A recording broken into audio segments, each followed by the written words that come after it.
Bonjour et bienvenue sur la chaîne de Learning Robots, je suis Mohamed et aujourd'hui je vais vous présenter l'activité course de robot. L'activité course de robot va nous permettre d'enseigner et de comprendre comment fonctionne l'intelligence artificielle à l'aide de l'apprentissage supervisé. C'est-à-dire que dans un premier temps, vous allez apprendre au robot à se déplacer dans l'arène, puis le laisser en autonomie et voir si votre entraînement a été efficace. L'activité course de robot est une bonne manière de sensibiliser à l'importance de l'implémentation d'une base de données qui soit à la fois qualitative et quantitative. C'est parti pour la course de robot. Et donc pour ça, on a besoin d'un petit peu de matériel que vous pouvez retrouver d'ailleurs sur le site learningrobots.ai. Premièrement, on a besoin du robot AlphaI, du logiciel AlphaI et d'une arène de course. Alors notez qu'on vend ces articles séparément, mais on vend aussi des packs qui constituent, par exemple pour une arène grande course, suffisamment de robots AlphaI et suffisamment de licences pour assurer bien la course de robot. Alors pour commencer, on va connecter le robot à l'ordinateur. Pour ça, c'est très simple. On va dans les paramètres Wi-Fi de l'ordinateur et on va rechercher le robot qui nous intéresse. Le robot que j'ai choisi, c'est le bleu, c'est le robot numéro 1107. Alors, je me connecte au robot 1107 et le mot de passe du réseau est identique au nom du réseau. Donc j'écris le mot de passe, je vérifie, c'est bon, suivant, et le robot est affiché maintenant en Wi-Fi, le robot numéro 1107. Donc une fois connecté au Wi-Fi, je me connecte tout simplement en cliquant sur le robot correspondant. J'arrive sur cette interface et je vais aller charger la configuration course de robot.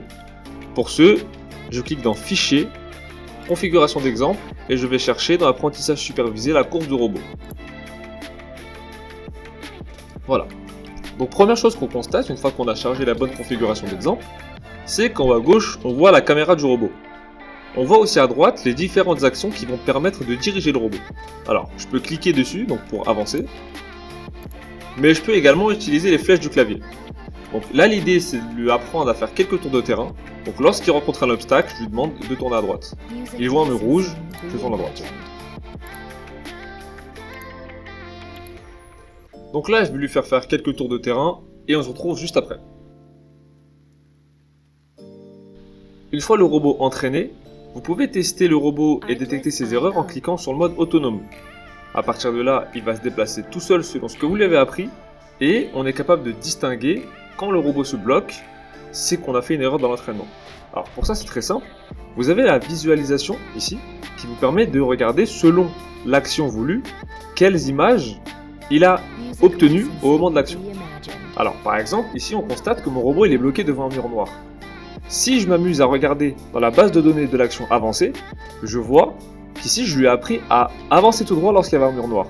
C'est pas ce qu'on recherche, et donc je peux ici manuellement supprimer les données biaisées. Et si jamais je me rends compte que j'ai beaucoup trop de données qui sont biaisées, je peux juste cliquer sur réinitialiser l'IA pour repartir à zéro. Maintenant qu'on a assez entraîné le robot et qu'on a pu corriger avec le mode autonome, il est temps de passer à la course. Premièrement, on aligne tous les robots sur la grille de départ, puis j'énonce les règles. Elles sont très simples, je vais dire 3, 2, 1, go, et à go, je vais demander à tous les joueurs d'appuyer sur espace ou de cliquer sur le mode autonome. À partir de là, le premier robot qui arrive à 2 tours a gagné. La seule personne qui est capable de débloquer le robot à la main si jamais il se bloque, c'est moi-même. Artlist.io.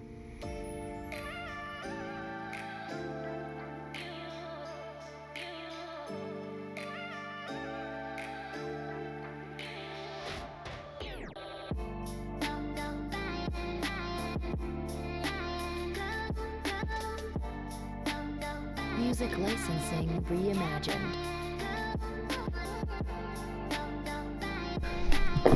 Voilà, donc je vous ai montré comment organiser une course de robot autonome que vous pouvez donc effectuer avec vos collaborateurs ou vos élèves. Donc, si vous voulez rentrer dans plus de détails techniques, elle est disponible sous format écrit en téléchargement libre sur notre site web, dans la page ressources. Donc je vous souhaite une très bonne journée et une très bonne course.